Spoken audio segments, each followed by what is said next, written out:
There have always been those who believe that UFOs, unidentified flying objects, are from outer space. But the truth may be closer to home. I'm a great cynic about UFOs, and I'm quite sure that was mainly our airplanes that were flying around. For over 60 years, in top-secret research bases around the world, flying saucers have been designed, built, and flown. Secreted away from the rest of the main company is a place where they're building flying saucers. Some even claim to have seen them. There was no mistaking what they were. They were flying saucers. This is the secret history of attempts to harness the technology of the flying saucer to produce the ultimate military plane. These are the real UFOs.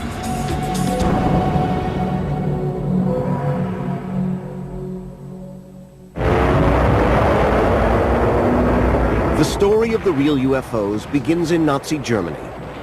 As victory in the Second World War was slipping from their grasp, German scientists were trying to perfect weapons that might turn the war in Hitler's favor. One of these was Victor Schauberger, an inventor who had produced models for a flying saucer. It had met the promise of a flying machine that could maneuver like a helicopter, but travel at supersonic speed undetected by the enemy. Schauberger's craft utilized a tornado-like vortex, which produced magnetic effects causing levitation. Victor was recognized by the German government, actually met with Hitler, and later was inducted into the SS and put to work further developing this flying saucer concept. He worked alongside a group of brilliant German engineers, including Rudolf Schriever, Andreas Epp, and Dr. Richard Miete. All produced highly advanced designs. The Germans actually had three separate developmental areas for flying saucers, one at Peenemünde, one at Breslau, and the other at Prague. At all these three facilities, flying saucers flew. The Germans had, in fact, gone far enough into development and testing that aircraft were in the air. And one company, Messerschmitt, and had flown a complete saucer-shaped aircraft. These pictures of the early prototypes resemble photographs of UFOs that would emerge in the coming decades. But this was not the world of science fiction. These were highly advanced UFOs. For the German military, this lethal weaponry was being developed to win the war. The battle for air supremacy in World War II dominated the military struggle in Europe. By 1944, the tide was about to turn against Germany and Hitler's Third Reich. And then on June 13th, a week after the Allied D-Day landings, Hitler unleashed his deadly secret weapons. Over a period of 2 months, thousands of V-1 jet-powered flying bombs attacked London. Some were shot down from the ground, others in the air. This deadly development in warfare technology was to start a whole new era of military aviation history. The use of flying saucer technology to produce even more efficient killing machines was to be the culmination of this research. During the Nazi period, we had a flowering of new thought, of scientific thought, of technological development. These scientists were freed up to do a lot of work. They developed science in every field that is relevant in our lives today, and as a matter of fact, we're still living off that carcass. But there was nothing new about the basic principles of rocket science. Since the 1920s and 30s, there had been an explosion of innocent enthusiasts experimenting with rocket propulsion across Europe and America. But what the Nazis were doing was anything but innocent.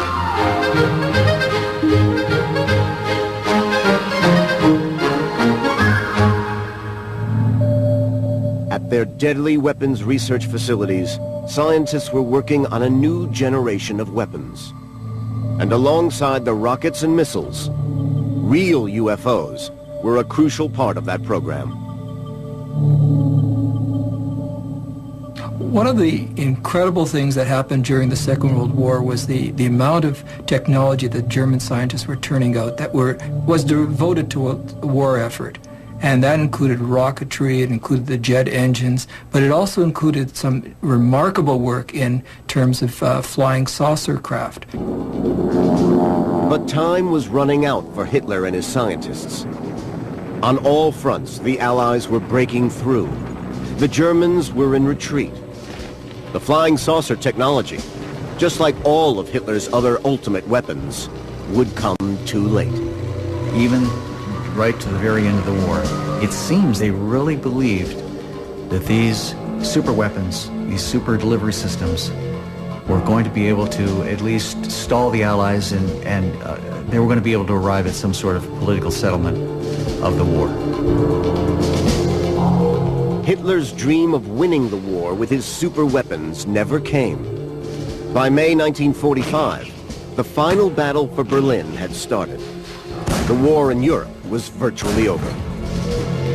But this was only the beginning of the story of the real UFOs. Within 3 months, the Second World War came to a dramatic and horrifying end. At 8:15 in the morning of August 6, 1945, the Enola Gay, a B-29 American bomber, dropped the first atomic bomb on Hiroshima. With the war finally over, the former Allies had now become rivals.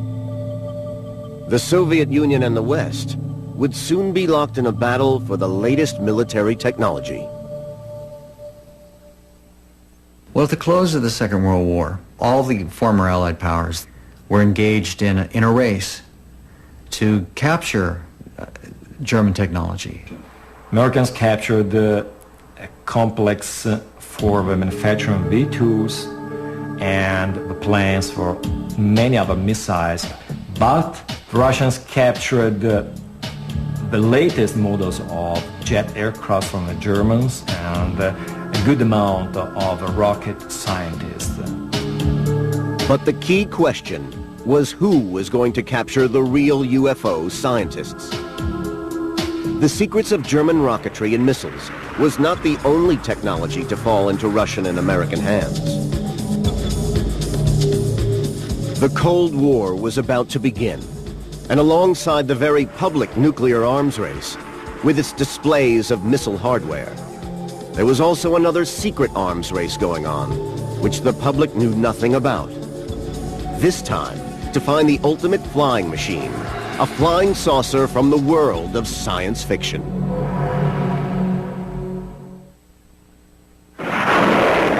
During the Second World War, there was a major technological revolution in jet propulsion, atomic physics, and real UFOs, flying saucer technology. The Germans had led the world in the development of real UFOs, and now their ideas and scientists had fallen into the hands of the two superpowers, Russia and America. German UFO flying saucer engineers Victor Schauberger, Rudolf Schriever, and a Dr. Mita were secretly working for the Americans. While Andreas Sepp was reported to be working on flying saucer projects for the Russians. Both Americans and Russians exploited really a lot the scientists that they captured at the end of the war. And they used this technology and these guys to develop their science during the Cold War. By the end of the Second World War, the former Allies had become rivals, and the Cold War arms race had begun. The focus of the American efforts went on developing rocket and missile weapon systems. It seemed that the captured German flying saucer technology had been put on hold. Then in 1947, there was a report of a UFO flying over America seen by an American pilot, Kenneth Arnold. He was flying near Mount Rainier in the state of Washington and witnessed 9 flying discs some distance from him. When Arnold landed, he told his story to the local press.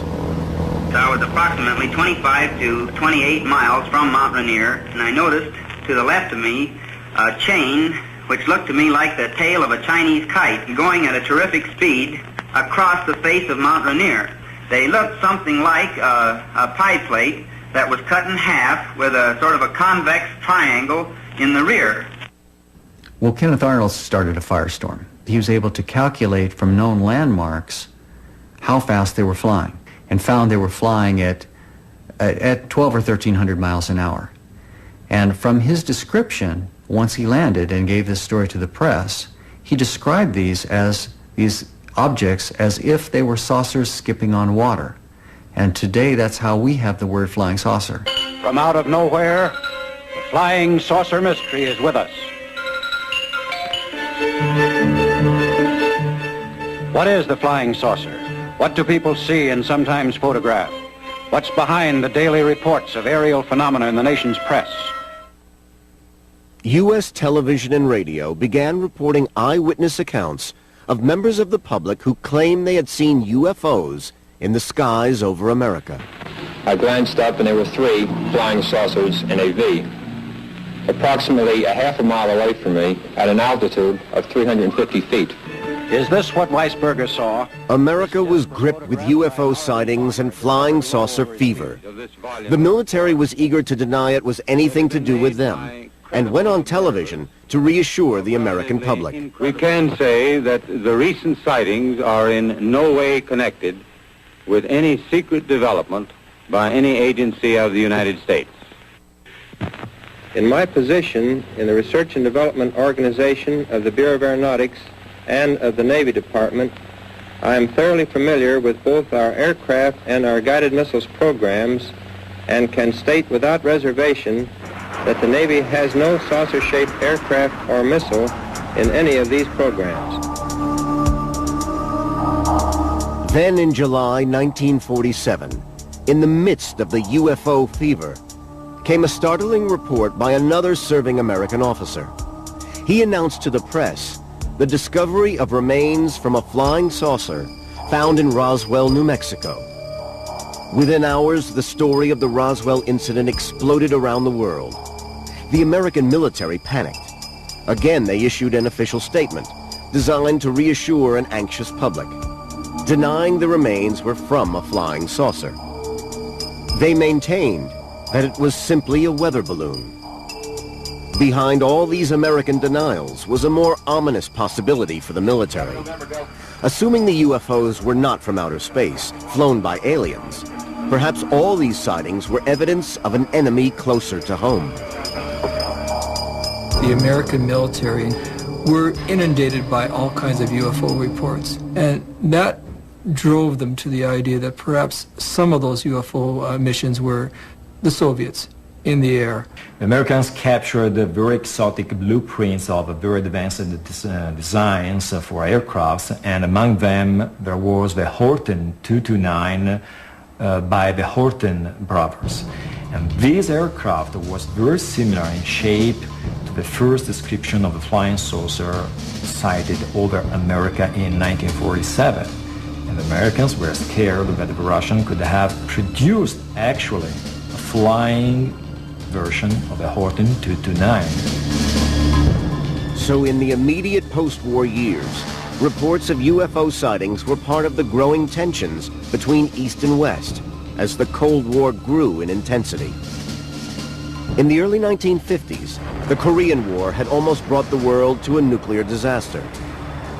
In America, the paranoia and the sense of fear of communist invasion was reflected in attitudes to flying saucers in popular culture. Flying saucers have invaded our planet. Washington, London, Paris, Moscow are key targets. The whole world is under attack. The 50s were the golden age of the flying saucer.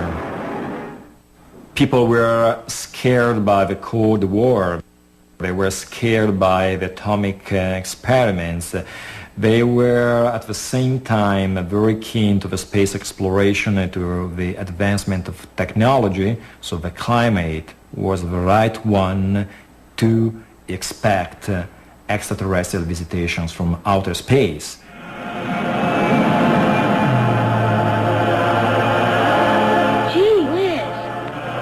Invaders from Mars. He saw them land from outer space. He saw them capture innocent people only to destroy. But for the American military, the continued rumors and speculation was ideal camouflage for the real UFOs. All over the deserts of America were sites like Area 51, White Sands, and Los Alamos, where alongside missile tests and space programs, there were hundreds of other mysterious top-secret projects.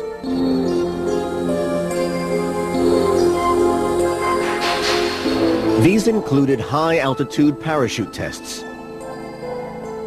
satellite testing, and the development of future space vehicles. One of these secret programs was called Project Mogul. Project Mogul was a top-secret program to listen in on the Russians using equipment on high-altitude balloons. The American military were desperate to discover secrets of the Soviet program to develop a rival atom bomb. They needed to know when the Soviets were testing one of their weapons. It was not until 20 years later that the U.S. government was forced to confess that the Roswell incident back in 1947 was in fact secret military testing by the Americans. They published a report which concluded that what was recovered was not the remains of an extraterrestrial spacecraft, but debris from a then classified Army Air Force research project, codenamed Mogul.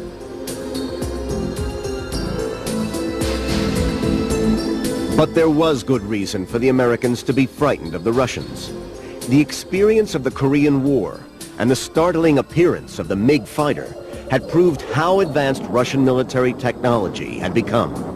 America needed to catch up, and catch up fast. Could a supersonic flying saucer be the answer? In the 1950s, the race was on to build the ultimate weapon, a radar-invisible supersonic aircraft. What was needed was from the realms of science fiction. The U.S. Air Force, in fact, wanted a new fighter interceptor, something that no Soviet aircraft would look like, a completely new airplane, one that could fly faster and higher than anything else in the air at the time. In 1953, the CIA discovered that Avro, the Canadian aeronautics company, was working secretly on a revolutionary aircraft, a flying saucer. This was the brainchild of a visionary British aeronautical engineer. The genius behind the Flying Saucer project was John Frost. He came from England as a designer on another project, but he soon became intrigued with the idea of taking flying saucers into the air. John Frost had been responsible for one of aviation's most innovative developments, the swept-wing tailless fighter. The inspiration behind John Frost's first ideas, in fact, came from his collecting a scrapbook of all the UFO reports that were being heralded all over the world. And through looking at every one of the reports, he began to start sifting them down to at least two possible sources. And one was man-made, and he traced it back to Germany. Frost was intrigued by reports of the Nazi flying saucers. In fact, we now have evidence to show that he is a participant in interviewing German scientists, and especially one, Mita, who would work directly with German flying saucers. Dr. Mita claimed that he had worked for over 10 years on the Nazi saucer program, and his team had actually built the flying prototype. Mita showed Frost photographs, plans, and blueprints. Frost was convinced that he could turn Mita's plans into reality. John Frost had the promise of something that no one else could deliver at that point, a supersonic, more than twice as fast as the speed of sound aircraft that could fly higher and faster than anything else out there and never needed a runway or any airfield to operate from. In 1952, the Canadian Avro Aircraft Factory concealed one of America's most highly classified and top-secret projects. John Frost set up a secret group called the Special Projects Group. It was based on men just like himself, engineers and technicians and scientists that would work on his own ideas and ideas that would in fact lead to the flying saucer projects. One of the aeronautical engineers who worked with John Frost on this revolutionary concept was David Garland. Well, John Frost was frightfully English. You know, he was a typical English gentleman from the public school system, but with tremendous experience in the aviation industry. I'd say his enthusiasm was infectious. No problem was too big. There's a solution to every problem. In fact, we don't have problems, we have challenges. There were plenty of challenges. John Frost's very first project is Project Y, a spade-shaped aircraft that's based around his circular pancake engine. It'll be able to take off from the ground vertically or in a rolling takeoff and fly as a supersonic interceptor. Project Y was designed as a tailless jet engine aircraft. It was in effect using flying saucer technology. A spade-shaped mock-up was built by Frost's elite team in a heavily guarded workshop in the Avro factory. In 1953, a model with a delta tail jet flap for vertical takeoff control was secretly tested. The failings of the design soon became apparent. One of the main problems with any tail-sitting aircraft would be that the amount of pilot skills that would be required to fly vertically from the ground in that position, and then, in fact, to return would be incredible. John Frost now concentrated all the efforts of the Special Projects team on the development of a circular design, essentially a flying saucer. The Circle is the most efficient ground effect machine. You get more lift for a given thrust around the periphery. So it makes sense when you're hovering in ground effect. John Frost's next design was codenamed Y2. And Project Y2 is a completely circular aircraft, now using a rotor system in the center of it and multiple engines on the outside edge, powering that rotor, giving it vertical takeoff and eventual direction so it could fly into altitudes that no one else could guess. It was a knife-edge supersonic fighter that he was selling. And at this point, the American Air Force bought in big time with a $10 million grant towards his research. By 1956, the Cold War space race and arms race was at its height. The American military was desperate to invest in new weapons technologies. With clandestine American funding, the development of the supersonic flying saucer began. In the Schaefer building was a full-size 50-foot diameter, 6-engine powered aircraft. Now, testing though proved that it was a dangerous beast, one that nearly killed the entire Frost team. The test was nearly catastrophic. The engines of the saucer tethered in the hangar spun out of control and almost blew the roof of the research lab off. John Frost decides that there's no way that he can continue this work with a complete flying saucer. Supersonic project is abandoned for the time being for him to build a smaller test vehicle that becomes the Avro car.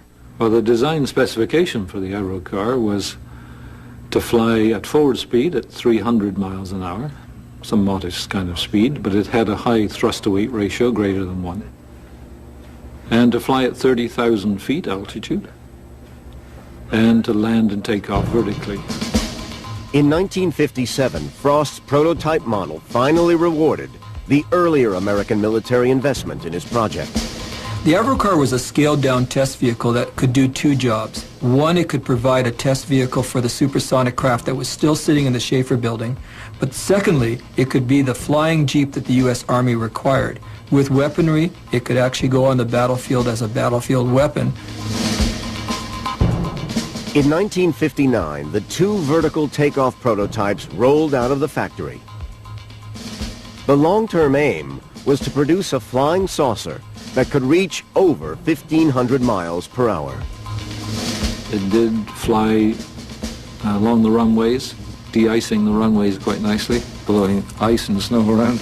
And it got into trouble over freshly mown part of the airfield when all the grass blew up and came back down in the intakes. And we started thinking about how to prevent what's called foreign object ingestion into the intakes.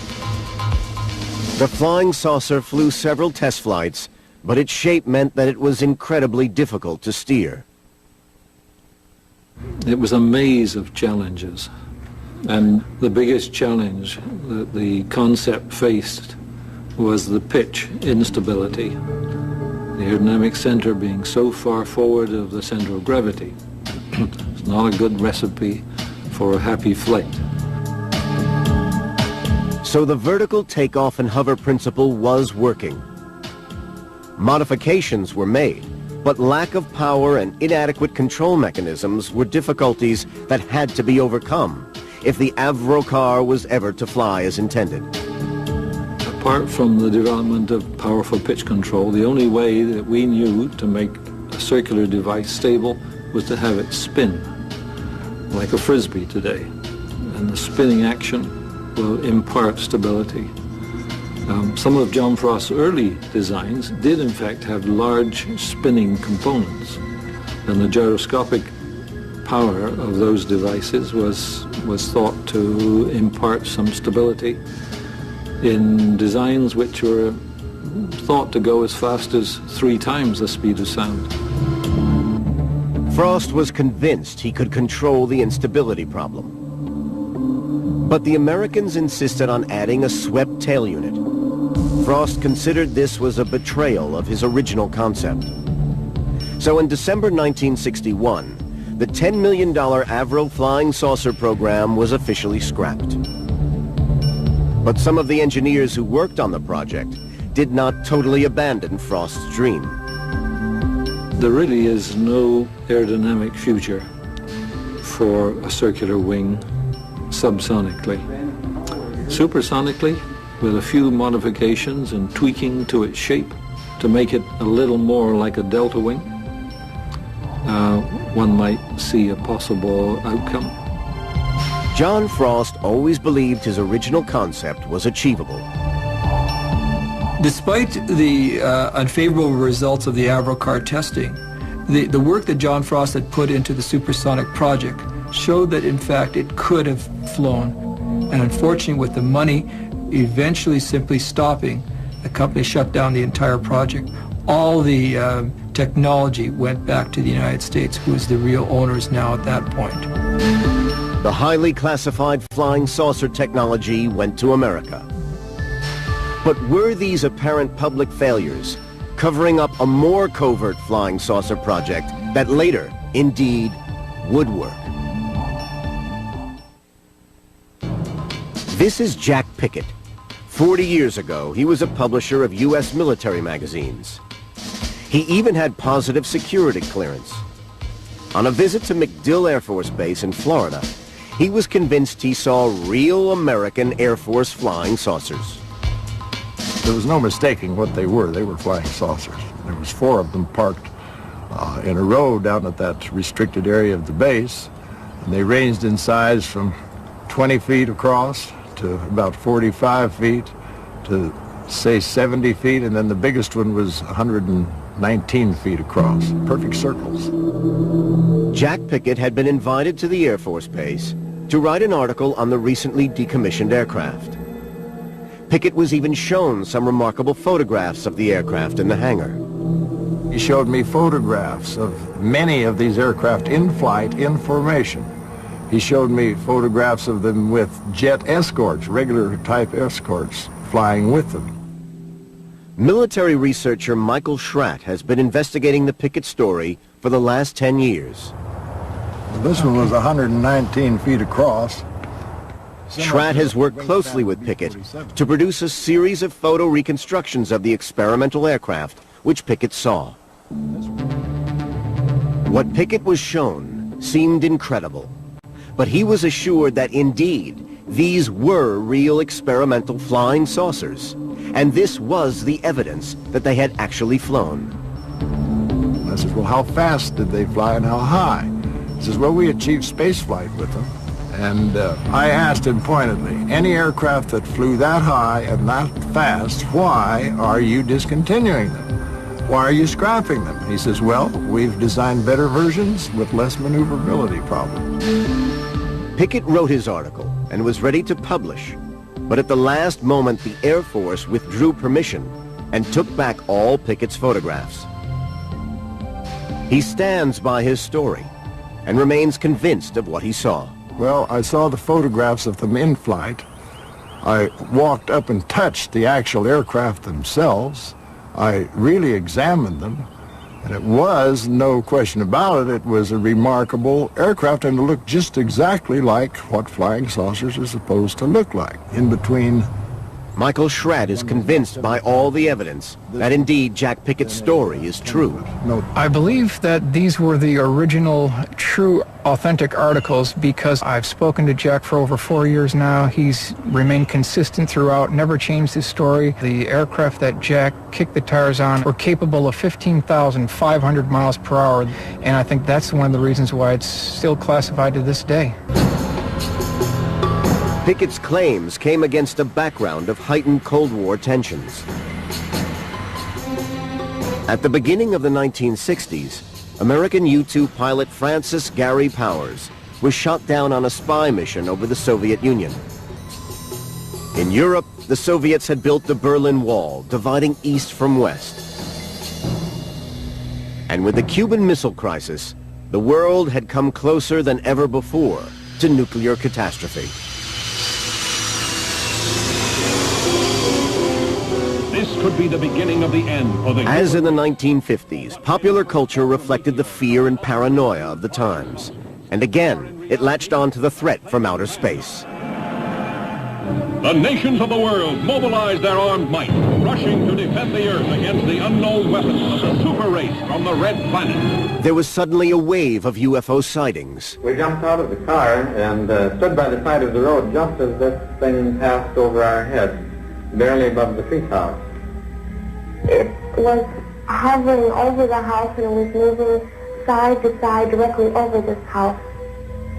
And as far as what it was, I wouldn't have the slightest idea. I've been researching UFOs for the last 25 years, and I do believe that most, but all of us, of the witnesses are reliable people having seen something strange in the sky. Most of the times they have seen man-made phenomena or natural phenomena, like weather balloons, planets, satellite re-entries, stuff like that. But there is actually a small but significant percentage of sightings that cannot find any explanation at this time. But there was one explanation for these mysterious UFO sightings, and it didn't involve extraterrestrial creatures. I'm a great cynic about UFOs, and I would say in a single sentence that practically every UFO, other than those that are being taken by using saucepan lids, every UFO other than those has probably been under contract to the U.S. Air Force. In the 1960s, Alan Brown was working at the Lockheed Secret Experimental Skunk Works in the Nevada desert. It was a time when both Russia and America were afraid of each other's nuclear strike capabilities. The Russians relied heavily on satellite technology to spy on the United States. The Americans invested mainly on manned surveillance aircraft. Lockheed had built the top-secret U-2 high-altitude spy aircraft, designed for covert surveillance over Soviet territory. But it was vulnerable to enemy radar. When the first U-2 was shot down over Russia by surface-to-air missiles, it was recognized even before that time that the U-2's life probably wasn't going to be very long because it was not designed from a stealth point of view, and it was seen that they would have to do something pretty drastic to make improvements. Flying saucer technology might produce the ultimate aircraft, one invisible to radar. A competition was started to replace the U-2. Lockheed, in fact, won the contract, and I was involved with that in an airplane called Have Blue. And the program did change very quickly from a confidential clearance to a top-secret clearance when it was realized just the enormity of what could be done with an airplane which was essentially invisible to radar. Over the next 10 years, shrouded in secrecy, A new generation of stealth fighters was rigorously tested in Area 51, the U.S. government flight test base in Nevada. There's no question that you have to have large-scale testing over a large area, which means that there's going to be people on the periphery who are seeing these funny-looking objects flying around, which immediately get reported in the popular press as coming from Mars, Saturn, or you name it.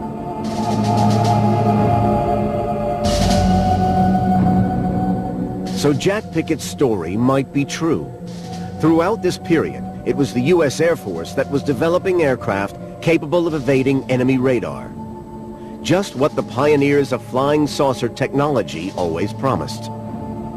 What's more, 12 years later, there was another witness who seemed to confirm Jack Pickett's account. Warren Botts, an ex-8th Air Force pilot, saw an identical flying saucer aircraft hidden in a restricted hangar while visiting Wright-Patterson Air Force Base for a pilot's reunion. To my surprise, I saw this huge disc airplane and was almost wall-to-wall in circumference, and it was jet-powered from what I saw. I started to walk over to look at it, not thinking anything about it, and a guard, an armed guard, stopped me and told me I'm not allowed to be in there. So I left, but I did see a large circular airplane in there. Michael Schratt now had personal testimony from a second witness of the highly classified flying saucer. He briefly described the exact same aircraft that Jack Pickett had seen it, and described other features that Jack didn't describe, and so when I put these two men together, then I knew I was dealing with a real subject. Despite much skepticism, Warren Botts, like Pickett, remains convinced. People that I spoke to since that time said it never existed, which I think they're wrong, because I know what I saw. I believe that we do have flying saucers. They did exist, and they do exist now.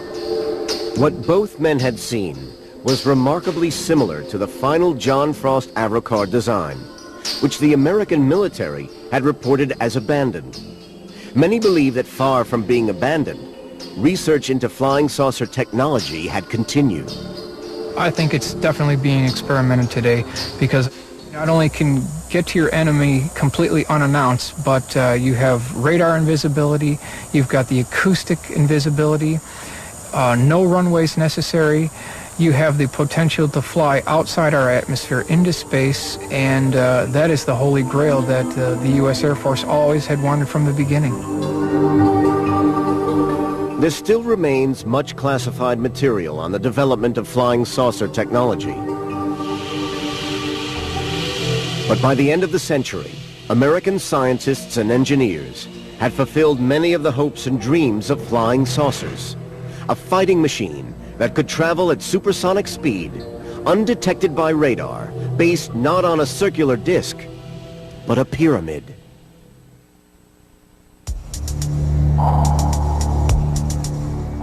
For a period of 15 years, this revolutionary aircraft was classified as a black project, one of America's best-kept secrets.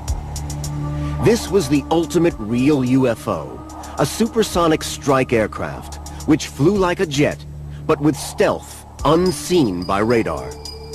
In 1988, the Americans decided to reveal it to the world. There's an interesting aspect to the reason why the F-117 was exposed to the public at the end of 1988. The airplanes had been restrained to only flying at night. So the pilots are stuck into this airplane on a totally dark airfield in the middle of Nevada.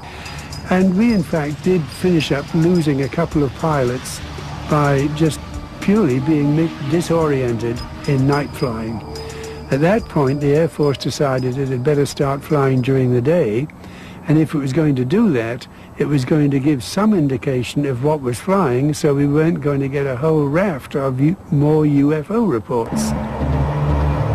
In order to evade radar and surface-to-air missiles, the Lockheed stealth fighter, the F-117, adopted some of the concepts of the flying saucer. Principally, the idea of the shape of the aircraft determined its visibility to enemy radar. We got a radar cross-section that was substantially better than anybody ever expected. And the main reason was that we took a different approach to analyzing stealth than had been done in the past, and found out that basically a very shallow pyramidal shape with highly swept back edges gave a much lower cross-section than anything had been done before. Within 1 year of the stealth fighter being declassified, the Soviet Empire began to disintegrate. On November the 9th, 1989, with the collapse of the Berlin Wall, the borders between East and West Germany were open. The Cold War effectively had come to an end. But it wasn't long before the stealth fighter saw its first combat, spearheading the assault against a new enemy in the Iraq War. Its invisibility to radar, combined with precision bombing, shocked the world.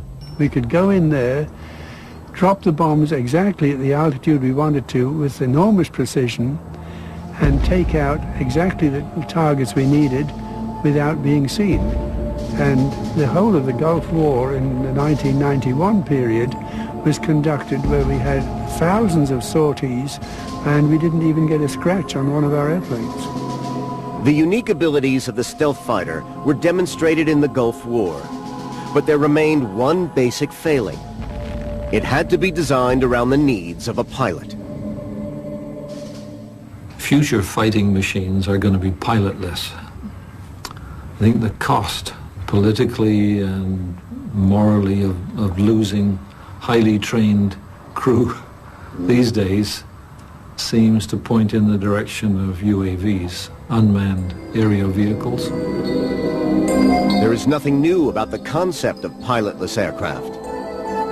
From the early days of flight, many have experimented with the idea.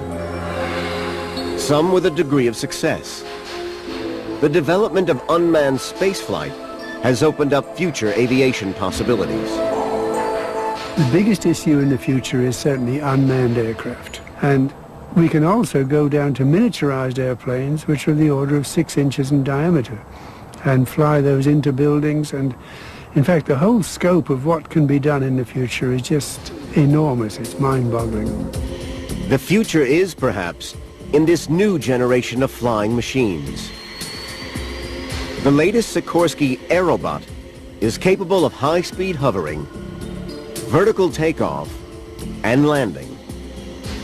But these vehicles seem a long way from the dreams of Hitler's flying saucer engineers.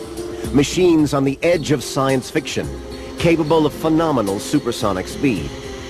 Perhaps the science of flying saucers was never a reality. As long as you stay close to the ground, you've got yourself an efficient lifting device. It does not make an efficient wing in free air at all. It's just not an efficient shape. And only flying saucers from outer space have been able to do anything with it. And I think they're probably just a figment of the imagination. Others insist not only that the dream of flying saucer technology is possible, but that concealed from us all, it has already been achieved. I think that this is the biggest secret that the U.S. Air Force has, and I believe it's high time that the facts about the U.S. Air Force jet-powered flying wing disc program be declassified. There's absolutely no threat to the national security, and it's time that this bird come into the light. Some of the latest inventions are now in the public domain, but a great many remain secret, fueling more speculation over UFO sightings across our skies. The dream of the ultimate flying machine is still unfulfilled.